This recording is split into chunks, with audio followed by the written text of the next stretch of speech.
3 цагийн дараа талх маань бол сайн хөөсөн байна. Энэ байгаа ч гэсэн яг дотор талын хөөлт нь бол энэ чинь ирсэн байна л да. Тэр онгоолоо үзэх юм баг оройролгоо ингэж тулж ирсэн байна. 2 дахин том болсон. Тэгээ би энэ дангуун дээр авчираа талхаа ингээд яаж хэвлэх вэ гэдгийг харуулах гэж байна. Талх нь би болохоор 2 талх хийж байгаа энэ зурмгаараа. Тийм болохоор 2 тэнцүү ингээд хуваана.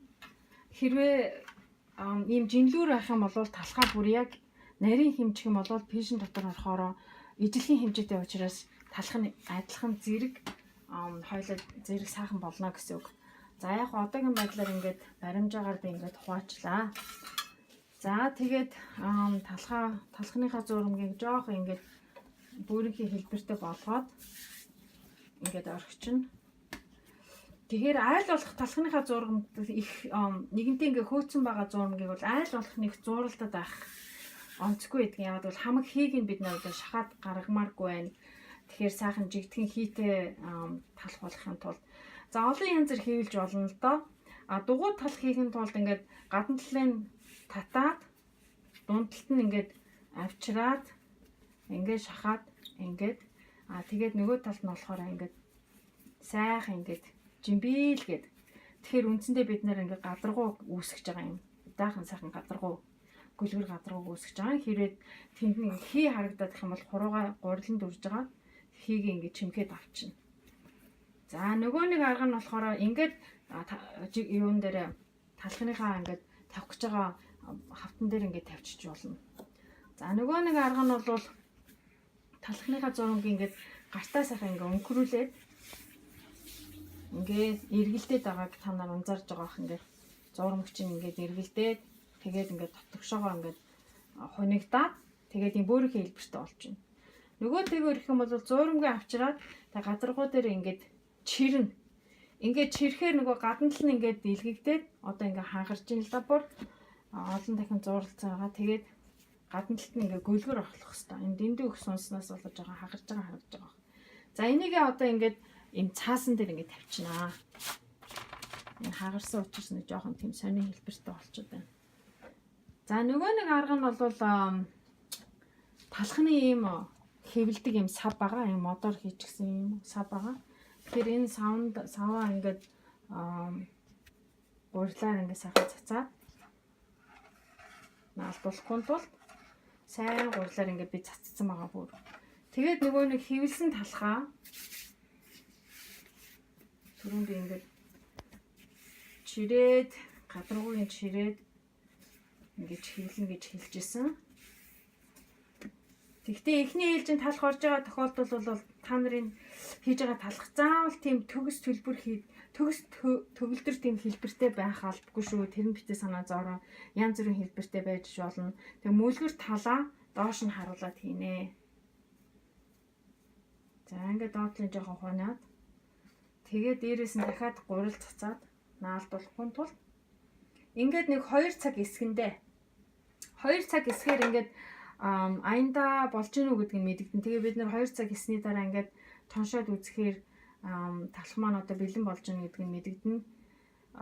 Ер нь бас өрөөний температураас шалтгаална. Хэрвээ өрөө заримдаа дулаахан бахан бол их хурдан эсгээд байдгийн, жоохон сэрүүхэн бахаар их удаан эсгээд байдгийн. Тэгээд за ер нь пишэнд орох төгсчин шүү гингүүтээ нэг цагийн үгэнд пишингээ асаана. За ингээд алчуураар ингээд хучаад өрөөний температурт энийг сагсандаа хийж байгаа тохиолдол бол ингээд орхичихно. Хэрвээ ийм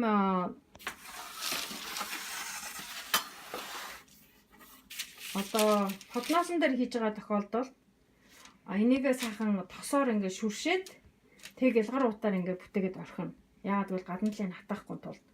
За пиццаны чулуу бол нэг иймэрхүү байралтай. Ер нь талх хийхдээ энэ талхныхаа пишингийн одоо дуун 50-д талхчин байхаар л тооцож ин 50-аар тавина л да. Тэгээ хэрвээ энэ пиццаны чулуу байхгүй байх юм бол 50 дээрээ тавина. Шууд подностойгоо чулуу байх юм бол чулуугаа алин хийзээ нэг өрөө тавьсан пишингээ халахаас өмнө тэгээ пишингээ бол халахаар чулуу маань халах хэвээр. Тэр хугацаанд болохоор дор хаяж нэг цаг пишин маань асаастай байх хэвээр. Яг бол тодорхой хэмжээнд пишингийн сигнал дуурайд За 400 градус, 500 градус боллоо гэдэг юм уу, 200 градус Цельсиэр боллоо гэж сигнал өгөх бах. Тэр маань бол пишин тэр чигтээ хасан гэсэн үг биш. Тэр нь бол пишин тэр температурт хүрлээ гэсэн үг. Тэгээ бүх энэ пишингийн эд ангийг энэ чулууг халаахад дахиад нэг 30-40 минут зарж ээж энэ маань жинхэнэ одоо яг цохихсны халуун орчин бүрдлээ гин. За тэгэхээр ингээд талхаа тавихаас өмнө доор нь ийм төмөр тавьж байгаад энэ дотор нь ус хийдэг. Би бол өвчлэн халуун ус хийдэг.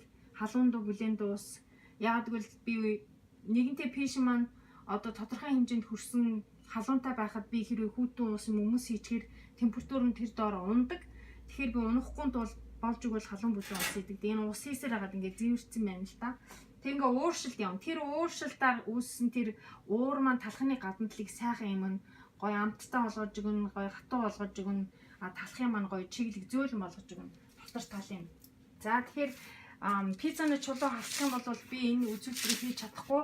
Тэгээ чулуу халаагүй байгаа дээр яаж пиццаны дээр чулуун дээр талхаа тавих вэ гэхээр зэрэг ингээл тавьчихна гэсэн үг. Ингээ хоёр талх болох юм бол хоёр ингээ зэрэг ингээ тавьчихна. Талхаа авахтаа болохоор зэрэг доогуур нь гулгаад ингээ тавьчихна гэсэн үг. Би болохоор талхаа ийм нөгөө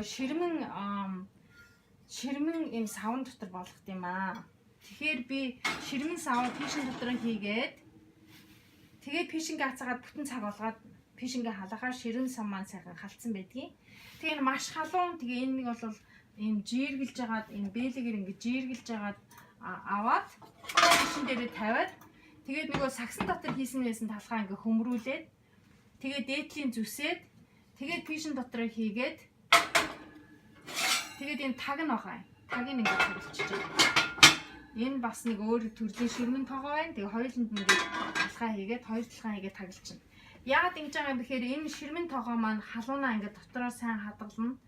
Тэгээд тагийн тавьчихаар зэрэг энэ дотор нөгөө ус хийгээд байсантай адилхан төстэй үйлдэл явагдаж байгаа юм л да. Тэр доторх чийг нь дотроо хадгалагдаад талх маань гадар нь одоо тийм сайхан хальсан одоо сайхан тийм шажигнсан сайхан хайстай дотроо энэ зөөлөн талх болдог. Тэгээд 20 минут жигнээд тагийг аваад тэгээд хаагаад тавьчихдаг. Тэгээ 20 минутын дараа дахиад нэг 5-10 минут 10-аас 15 минут нэмж жигнэнэ. Талхыг ер нь 30-аас 40 минут жигнэдэг л те.